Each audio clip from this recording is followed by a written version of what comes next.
ಕುವೆಂಪು ಅವರ ಕವನಗಳನ್ನು ಇದುವರೆಗೂ ನಾನು ಹಾಡಿದಷ್ಟು ಯಾರೂ ಹಾಡಿಲ್ಲ.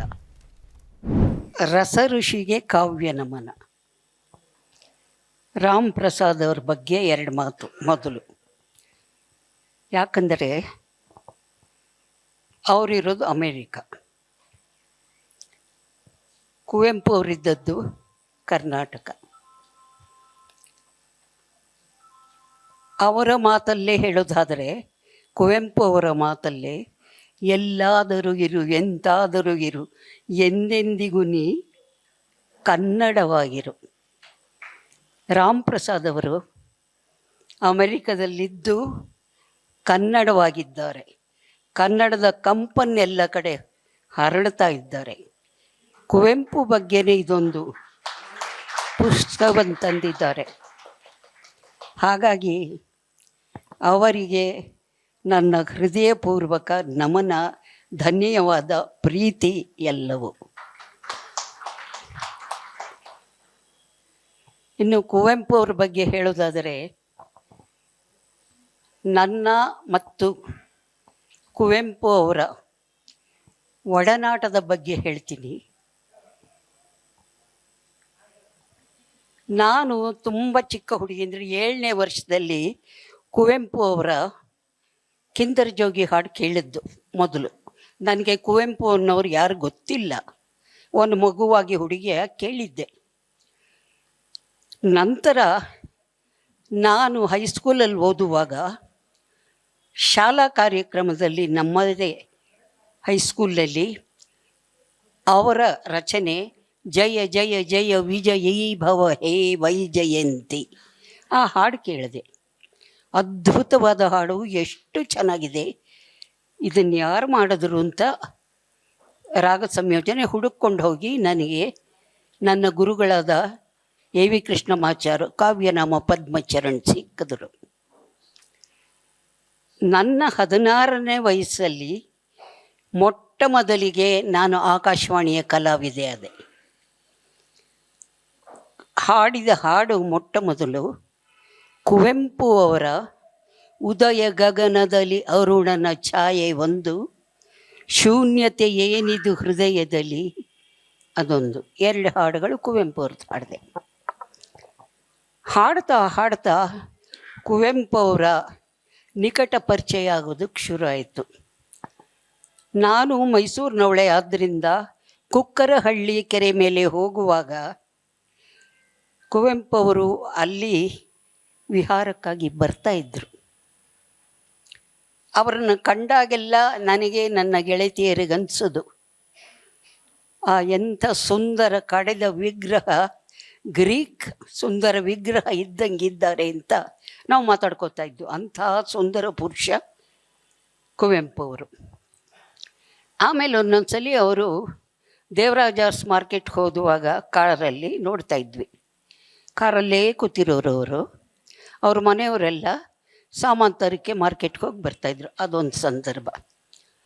ನಾನು ಹಾಡಲಿಕ್ಕೆ ಶುರು ಮಾಡಿದ್ಮೇಲೆ ಅವರನ್ನು ಭೇಟಿ ಆಗಲೇಬೇಕು, ಹೀಗೆ ಹೊರಗೆ ನೋಡೋದಲ್ಲ, ಅವ್ರನ್ನೇ ನೋಡಬೇಕು ಅಂತ ಉದಯ ರವಿ ಅಲ್ಲಿಗೆ ಹೋದೆ.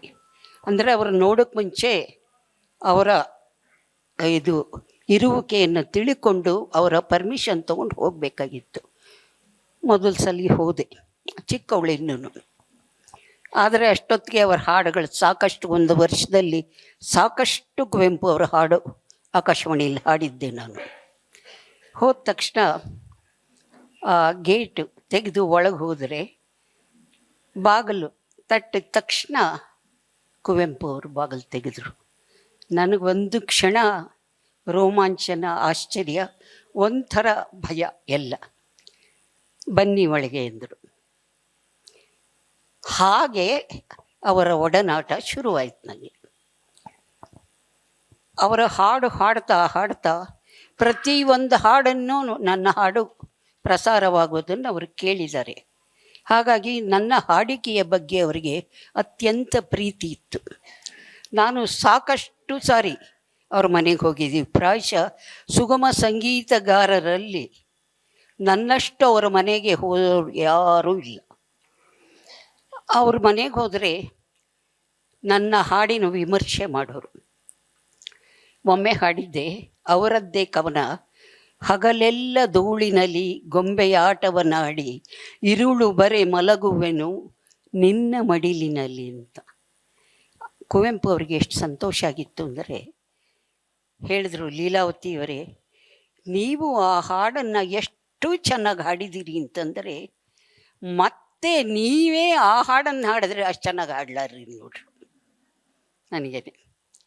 ಆಮೇಲೆ ಇನ್ನೊಮ್ಮೆ ಹೇಳಿದರು, ಲೀಲಾವತಿಯವರೇ ನೀವು ನನ್ನ ಕವನಗಳನ್ನು ಹಾಡದೆ ಹೋಗಿದ್ದಿದ್ರೆ ನನ್ನ ಕವನದ ಪುಸ್ತಕವೆಲ್ಲ ಬೀರುನಲ್ಲೇ ಇರ್ತಿತ್ತು ಅಂತ. ಯಾಕೆಂದರೆ ಕವನಗಳನ್ನು ಕವನವಾಗಿ ಓದೋ ಮಂದಿ ಕಡಿಮೆ. ಹಾಡಿನ ಮೂಲಕ ಆದರೆ ಬಹಳ ಬೇಗ ಜನಕ್ಕೆ ತಲುಪುತ್ತೆ. ಅದೂ ಒಂದು ರೇಡಿಯೋ ಒಂದು ಮಾಧ್ಯಮದಲ್ಲಿ ಹೋದಾಗ ಲಕ್ಷಾಂತರ ಜನಕ್ಕೆ ಕವಿಯ ಪರಿಚಯ ಆಗುತ್ತೆ, ಹಾಡೋರ ಪರಿಚಯ ಆಗುತ್ತೆ. ಹಾಗಾಗಿ ಅವರು ಪಾಪ ಹೇಳಿದರು, ನೀವು ಹಾಡದೆ ಹೋಗಿದ್ದರೆ ನಂದು ಪುಸ್ತಕ ಇದರಲ್ಲಿ ಎತ್ತಾಯಿತು. ಆಮೇಲೆ ಆಕಾಶವಾಣಿಗೆ ಬರೆದಿದ್ರು, ನನ್ನ ಕವನಗಳನ್ನು ಅವ್ರಿಗೆ ಎಷ್ಟು ಮೆಚ್ಚುಗೆ ಆಗಿತ್ತೆಂದರೆ HR ಲೀಲಾವತಿ, P ಕಾಳಿಂಗರಾವ್ ಹೊರತು ಇನ್ಯಾರು ಹಾಡುಕೂಡ್ದು ಅಂತ ಪತ್ರ ಬರೆದಿದ್ರು ಬೆಂಗಳೂರು ಆಕಾಶವಾಣಿಗೆ. ಅಂದರೆ ಅವರ ಕಲಾ ಮನೋಭಾವ, ಅವರಿಗೆ ಒಂದು ಕಲೆಯನ್ನು ಮೆಚ್ಚುವ ರೀತಿ ನಮ್ಮಿಬ್ಬರು ಹಾಡೋವರೆಗೂ ತುಂಬ ಇಷ್ಟ ಆಗ್ತಾಯಿತ್ತು. ರಸಋಷಿ ಅಲ್ವಾ ಅವರು, ಬಲ್ಲವರು, ಹಾಡಿನ ರಸ ಗೊತ್ತು, ಕಾವ್ಯದ ರಸ ಗೊತ್ತು. ಹಾಗಾಗಿ ಹೇಳಿದರು. ಮತ್ತು ಕುವೆಂಪು ಅವರು ಕನ್ನಡ ಪ್ರೇಮಿ. ಎಷ್ಟೊಂದು ಮೊದಲು ಅವರು ಇಂಗ್ಲೀಷಲ್ಲೇ ಬರೆದ್ರು, ತಿದ್ದುಕೊಂಡು ಕನ್ನಡದಲ್ಲಿ ಕಸಿನ್ಸ್ ಹೇಳಿದ್ಮೇಲೆ ಬರೆದ್ರು. ನಾನು ತಮಾಷೆಗೆ ಹೇಳ್ತೀನಿ, ಒಂದು ನನ್ನ ತಮ್ಮನ ಮದುವೆಯ ಲಗ್ನ ಪತ್ರಿಕೆ ತಗೊಂಡು ಕೊಟ್ಟೆ, ಅದು ಇಂಗ್ಲೀಷಲ್ಲಿ ಅಚ್ಚಾಗಿತ್ತು. ನೋಡಿದ್ರು, ನನ್ನನ್ನು ನೋಡಿದ್ರು, ನಿನ್ನ ಭಾಷೆ ಯಾವುದಮ್ಮ ಅಂದರು. ನಿಮ್ಮದು ಕನ್ನಡ ಅಂದೆ. ಮತ್ತು ಇದ್ಯಾತಕ್ಕಿದು ಇಂಗ್ಲೀಷಲ್ಲಿದೆ ಅಂದರು. ನಾನು ಹೇಳಿದೆ, ನನ್ನ ತಮ್ಮ ಕಲ್ಕತ್ತಾದಲ್ಲಿ 10 ವರ್ಷದಿಂದ ಇದ್ದಾನೆ, ಅಲ್ಲಿ ಜನಕ್ಕೆಲ್ಲ ಕೊಡಬೇಕಲ್ಲ, ಅವ್ರಿಗೆಲ್ಲ ಅರ್ಥ ಆಗಬೇಕಲ್ಲ, ಆದ್ದರಿಂದ ಇಂಗ್ಲೀಷಲ್ಲಿ ಹಚ್ಚಾಕಿದೆ, ಇಲ್ಲದೇ ಕನ್ನಡದಲ್ಲೇ ಆಗ್ತಾಯಿತ್ತು ಅಂದೆ. ಅಂದರು. ಅವ್ರಿಗೆ ನನ್ನ ಸಮಜಾಯಿಷಿ ಒಪ್ಪಿಗೆ ಆಗಲಿಲ್ಲ. ಕನ್ನಡದಲ್ಲೇ ಪ್ರಿಂಟ್ ಮಾಡಿಸ್ಬೇಕು ಅಂತ ನಮ್ಮ ಮನೆಯವರು. ಅದೊಂದು. ಆಮೇಲೆ ನಾನು ಸಾಕಷ್ಟು ಸಲ ನನ್ನ ಶಿಷ್ಯರನ್ನೆಲ್ಲ ಕರ್ಕೊಂಡು ಹೋಗಿದ್ದೀನಿ, ಗುಂಪಾಗಿ. ಯಾಕೆಂದರೆ ಎಲ್ಲರಿಗೂ ಅವರ ಆಶೀರ್ವಾದ ಸಿಗಬೇಕು. ರಾಷ್ಟ್ರಕವಿ ಹೇಳಿದ್ನಲ್ಲ, ರಸ ಋಷಿ, ವಿಶ್ವ ಮಾನವ ತತ್ವ ಪ್ರತಿಪಾದಕ, ಇಂಥ ಒಂದು ಜೀವದ ಆಶೀರ್ವಾದ ನನ್ನ ಮಕ್ಕಳ ತಲೆ ಮೇಲೆಲ್ಲ ಬೀಳಬೇಕು ಅನ್ನೋ ದೃಷ್ಟಿಯಿಂದ ಲೆಕ್ಕವಿಲ್ಲದಷ್ಟು ಸರಿ ಗುಂಪು ಯಾವತ್ತೂ ಬೇಡ ಅಂದಿಲ್ಲ ಅವರು. ಅವರ ಸ್ಟೂಡೆಂಟ್ಸು ನನ್ನ ಸ್ಟೂಡೆಂಟ್ಸ್ ಜೊತೆ ಎಲ್ಲ ಅವರೊಂದಿಗೆ ಫೋಟೋ ತೆಗೆಸಿಕೊಂಡಿರೋದು ಉಂಟು. ಅವರು ಮಾನಸ ಗಂಗೋತ್ರಿಲಿ ಆರಂಭ ಮಾಡಿದಾಗ ಲೀಲಾವತಿಯವರು ಹಾಡಬೇಕು ಅಂತ ಹೇಳಿ ಕಳಿಸಿದ್ರು ಕುವೆಂಪು. ಜೊತೆಗೆ ಅರ್ಧ ಗಂಟೆಗೆ ಕಳಚಿ ಬೀಳುವೆನಯ್ಯ ನಿನ್ನ ಸಿರಿಯಡಿಗೆ, ಇದನ್ನು ಹಾಡಲೇಬೇಕು ಅಂತ ಹೇಳಿ ಕಳಿಸಿದ್ರು. ಅವರು ಕೇಳಿದರು ರೇಡಿಯೋದಲ್ಲಿ ನಾ ಹಾಡೋದನ್ನು. ಹಾಗಾಗಿ ಗಂಗೋತ್ರಿ ಆರಂಭವಾದಾಗ ಅರ್ಧ ಗಂಟೆ ಹಾಡಿದೆ. ಅವರ ಸಾಕ್ಷ್ಯಚಿತ್ರ ಚದುರಂಗ ಅವರು ತೆಗೆದಾಗ ಆ ಸಾಕ್ಷ್ಯಚಿತ್ರಕ್ಕೆ ನಾನು ಭಾರತ ಜನನಿಯ ತನುಜಾತೆ ಮತ್ತು ನಾನಿನಗೆ ನೀ ನನಗೆ ಜೇನಾಗುವ ಎರಡೂ ಹಾಡಿದ್ದೆ. ಅವರಿಗೆ ಪಂಪ ಪ್ರಶಸ್ತಿ ಬಂದಾಗ ಭಾರತ ಜನನಿಯ ತನುಜಾತೆ ನಾನೇ ರಾಗ ಸಂಯೋಜನೆ ಮಾಡಿ ಹಾಡಿದೆ. ಕರೆದು ಹೇಳಿದ್ರು, ತುಂಬ ಚೆನ್ನಾಗಿ ಹಾಡಿದೆ ಇದು ಅಂತ. ಆಗ ಜ್ಯೋತ್ಸ್ನಾ ಕಾಮತ್ ಅವರು ಆಕಾಶವಾಣಿಯ ಡೈರೆಕ್ಟ್ ಆಗಿದ್ದರು. ತಕ್ಷಣ 2 ದಿನಕ್ಕೆ ಅದನ್ನು ರೆಕಾರ್ಡ್ ಮಾಡಿಬಿಟ್ರು. ಅವ್ರು ಹೇಳಿದ್ರು ಚೆನ್ನಾಗಿದೆ ಅಂತ. ಕುವೆಂಪುಗೆ ಇಷ್ಟ ಆಗೋಯ್ತಲ್ಲ. ಆಮೇಲೆ ಇನ್ನೊಂದು, ಕುವೆಂಪು ಅವರು ನಮ್ಮ ಮೈಸೂರು ಆಕಾಶವಾಣಿಗೆ ಮತ್ತೆ ಅದು ಮರಳಿ ಮೈಸೂರಿಗೆ ಬಂದ ಮೇಲೆ ಅದಕ್ಕೆ ಕಾಲಿಡ್ತಾ ಇರಲಿಲ್ಲ. ಅವರಿಗೆ ಆಕಾಶವಾಣಿಯ ಮೇಲೆ ಸಿಟ್ಟಿತ್ತು. ಯಾರ್ಯಾರು ಹೋಗಿ ಕರೆದ್ರು ಬರಲಿಲ್ಲ. ಅದು 75ರಿಂದ 85ರವರೆಗೂ ಬರಲಿಲ್ಲ ಅವರು. ಎಷ್ಟೆಷ್ಟೋ ಜನ ಕರೆಯೋಕ್ಕೆ ಪ್ರಯತ್ನ ಪಟ್ಟರು, ಬರಲ್ಲ ಅಂದರು. ಕಾರಣ ಏನು ಅಂತಂದರೆ, ಒಮ್ಮೆ ಅವರು ಧಾರವಾಡದ ಆಕಾಶವಾಣಿಗೆ ಒಂದು ಭಾಷಣ ಕೊಟ್ಟಿದ್ದರು. ಆದರೆ ಧಾರವಾಡದ ಆಕಾಶವಾಣಿಯವರು ಆ ಒಂದು ವೇಳೆಯ ಇದಕ್ಕೋ ಏನೋ ಅದಕ್ಕೆ ಅವರ ಭಾಷಣಕ್ಕೆ ಕತ್ತರಿ ಪ್ರಯೋಗ ಮಾಡಿದರು. ಆ ಸಿಟ್ಟಿತ್ತು. ನನ್ನದು ಪೂರ್ತಿ ಹಾಕಿಲ್ಲ, ನಾ ಹೇಳಿದ್ದೆಲ್ಲ ಅಂಶಗಳು ಬರಬೇಕಾಗಿತ್ತು ಅಂದ್ಬಿಟ್ಟು ಒಂದು ದೃಷ್ಟಿಯಲ್ಲಿ ಆಕಾಶವಾಣಿನ ಬಾಯ್ಕಾಟ್ ಮಾಡಿಬಿಟ್ರು. ನಾ ಕಂಡ ಹಾಗೆ ನಾನು ಅಲ್ಲಿ ಕೆಲಸಕ್ಕೆ ಸೇರಿದಾಗಿಂದ 10 ವರ್ಷ ಬಂದಿರಲಿಲ್ಲ. ಆದರೆ ಜ್ಯೋತ್ಸ್ನಾ ಕಾಮತ್ ಅವರು ಮನೆಗೆ ಹೋಗಿ ಉದಯ ರವಿಗೆ ಹೋಗಿ ಅವರನ್ನು ತುಂಬ ಕನ್ವಿನ್ಸ್ ಮಾಡಿ, ದಯವಿಟ್ಟು ನೀವು ಬರದೇ ಇದ್ದರೆ ನೀವು ರಾಷ್ಟ್ರ ಕವಿಗಳು, ನಮ್ಮ ಹೆಮ್ಮೆ ನೀವು, ಆಕಾಶವಾಣಿ ಹೆಮ್ಮೆ ನೀವು, ಕನ್ನಡಿಗರಾಗಿ ನೀವೇ ಬರದೇ ಇದ್ದರೆ ಹೇಗೆ, ಎಲ್ಲೋ ಯಾರೋ ತಪ್ಪು ಮಾಡಿರ್ತಾರೆ, ನೀವು ಕ್ಷಮಿಸ್ಬಿಡ್ಬೇಕದು, ಅದನ್ನು ಮನಸ್ಸಲ್ಲಿ ದಯವಿಟ್ಟು ಇಟ್ಕೋಬೇಡಿ ಅಂತ ಹೇಳಿ ಅವರ ಪೀರಿಯಡ್ಡಲ್ಲಿ ಬಂದರು. ಆಕಾಶವಾಣಿಗೆ ಬಂದು ಒಂದು ದೊಡ್ಡ ಭಾಷಣ ಕೊಟ್ಟರು. ಅದು ಈಗ ಆರ್ಕೈವ್ಸಲ್ಲಿ ಇದೆ. ಆಮೇಲೆ ಅಲ್ಲಿಯ ಸಿಬ್ಬಂದಿಗಳ ಜೊತೆ ಎಲ್ಲ ಫೋಟೋನು ಆಯಿತು. ಸರಳ ವ್ಯಕ್ತಿತ್ವ. ಅವ್ರ ಮನೆಗೆ ಹೋದಾಗ ಮೊದಲು ಹಾಗೆ ಅವರು ಸಿಗ್ತಾಯಿದ್ರು. ಆಮೇಲೆ ನಾನು ಹೋದಾಗೆಲ್ಲ, ಹೇಮಾ ಯಾರು ಬಂದಿದ್ದಾರೆ ನೋಡು ಅಂತ ಹೆಂಡ್ತಿನ ಕರೆಯೋರು. ಹೇಮಾವತಿ ಬರೋರು. ಹೇಮಾವತಿ ಬಂದ ತಕ್ಷಣ ಒಂದು ಲೋಟ ಹಾಲು ತಂದ್ಕೊಡು. ನಾನು ಆಮೇಲೆ ನಂತರದ ದಿನಗಳಲ್ಲಿ ಹೋದಾಗಲೆಲ್ಲ ಹೇಮಾವತಿಯವರು ಬರ್ತಾಯಿದ್ರು, ಒಂದು ಲೋಟದಲ್ಲಿ ಹಾಲು ಹಿಡ್ಕೊಂಡು ಬರ್ತಾಯಿದ್ರು. ಪ್ರತಿ ಸರಿ ಕುವೆಂಪು ಅವ್ರ ಮನೆಗೆ ನಾನು ಹೋದಾಗ ನನಗೊಂದು ಲೋಟ ಹಾಲು ಮೀಸಲು ಲೀಲಾವತಿಗೆ. ಅಷ್ಟೊಂದು ಅಭಿಮಾನ ಇತ್ತು, ಪ್ರೀತಿ ಇತ್ತು. ನಾನು ನನ್ನ ಪತಿ ಪ್ರೇಮ ಕಾಶ್ಮೀರ ಅನ್ನುವ ಒಂದು ಕ್ಯಾಸೆಟ್ ತಂದ್ವಿ. ಅದಕ್ಕೆ ನಾನೇ ಆಯ್ದ ಒಂದು 10 ಪ್ರೇಮ ಕಾಶ್ಮೀರ ಕವನ ಸಂಗ್ರಹದಿಂದನೇ ನಾನೊಂದು ಥೀಮ್ಯಾಟಿಕ್ ಮ್ಯೂಸಿಕ್ ಥರ ಆಯ್ಕೆ ಮಾಡಿ ಕುವೆಂಪು ಅವ್ರಿಗೆ ತೋರಿಸ್ಬೇಕು, ಅವರು ಒಪ್ತಾರೋ ಇಲ್ವೋ ನೋಡಬೇಕು ಅಂದ್ಬಿಟ್ಟು ಅವ್ರ ಮನೆಗೆ ನಾವು ಹೋಗಿ ತೋರಿಸ್ದೆ. ಹೀಗಿದೆ ಈ ಕವನಗಳು ನೋಡಿ, ನನ್ನ ಆಯ್ಕೆ ಹೀಗಿದೆ, ಇದಾದ್ಮೇಲೆ ಬರುತ್ತೆ, ಇದಾದ್ಮೇಲೆ ಇದು ಅಂದ್ಬಿಟ್ಟೆಲ್ಲ ಹೇಳಿ, ನೀವು ಪರ್ಮಿಷನ್ ಕೊಡಬೇಕು ನಾ ಹಾಡಲಿಕ್ಕೆ ಅಂತ ಹೇಳಿದೆ. ಹಾಡ್ಲಿಕ್ಕೆ ಪರ್ಮಿಷನ್ ಕೊಟ್ಟರು. ಆಮೇಲೆ ಕೇಳಿದೆ, ನಿಮ್ಮಂಥ ಕವಿಗಳು ನಮಗೆ ಆಶೀರ್ವಾದ ಬೇಕು ನಿಮ್ಮದು, ದಯಮಾಡಿ ಈ ಹಾಡುಗಳ ಮುಂಚೆ ನಿಮ್ಮ ಆಶೀರ್ವಾದ ಪೂರ್ವಕವಾದ 1-2 ಮಾತುಗಳನ್ನು ಹೇಳಿ ಅಂತ. ರೆಕಾರ್ಡ್ ಆಗಬೇಕು, ನಿಮ್ಮ ಮಾತು ಬಂದ ಮೇಲೆ ನಾವು ಹಾಡು ಹಾಕೋದು ಅಂತ. ಆಮೇಲೆ ಯೋಚನೆ ಮಾಡಿದ್ರು. ಬನ್ನಿ ಅಂದರು. ಅವ್ರು ಹೇಳಿದ ದಿನಕ್ಕೆ ಹೋದ್ವಿ.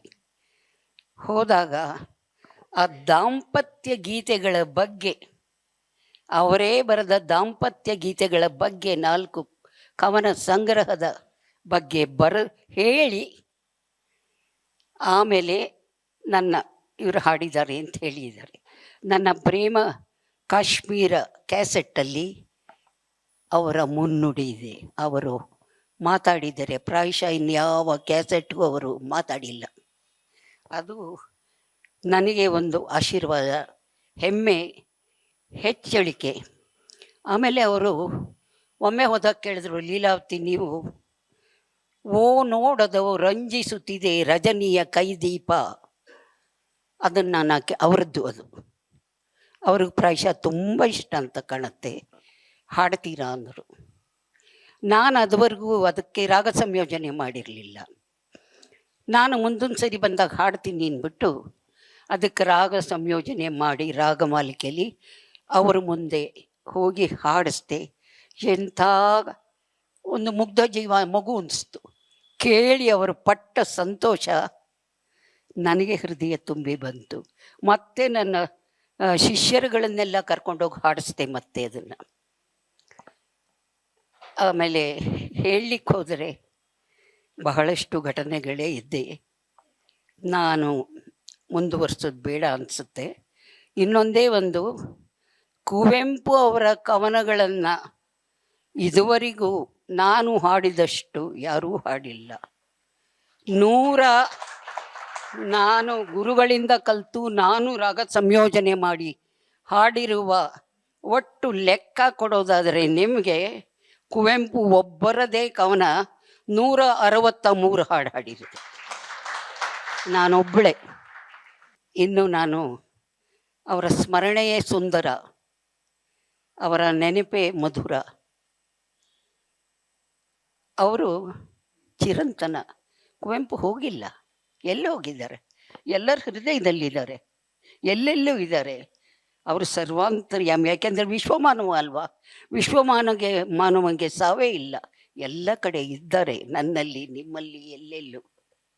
ಅಂಥ ಒಂದು ಜೀವವನ್ನು ನೆನೆದು ರಾಮ್ ಪ್ರಸಾದ್ ಅಂತ ಒಂದು ಅಮೆರಿಕದಲ್ಲಿ ಕುಳಿತ ವ್ಯಕ್ತಿ ಕುವೆಂಪು ಅವರನ್ನು ನೆನೆದು ಕವನಗಳ ಸಾಲು ಸಾಲನ್ನೇ ರಚಿಸಿ ಜನತೆ ಮುಂದಿಟ್ಟಿರುವುದಕ್ಕೆ ಅವರ ಬಗ್ಗೆ ನನಗೆ ತುಂಬ ಹೆಮ್ಮೆ ಅನಿಸ್ತಾ ಇದೆ. ಅವರ ಕಾರ್ಯದ ಬಗ್ಗೆ ನನಗೆ ತುಂಬ ಹೆಮ್ಮೆ ಅನಿಸ್ತಾ ಇದೆ, ತುಂಬ ಸಂತೋಷ ಆಗ್ತಾ ಇದೆ. ಇಂಥ ದಿವ್ಯ ಕನ್ನಡಿಗರಿಗೆ ನಮ್ಮೆಲ್ಲರ ಒಂದು ಚಪ್ಪಾಳೆ ಬೀಳಲಿ. ನಮಸ್ಕಾರ.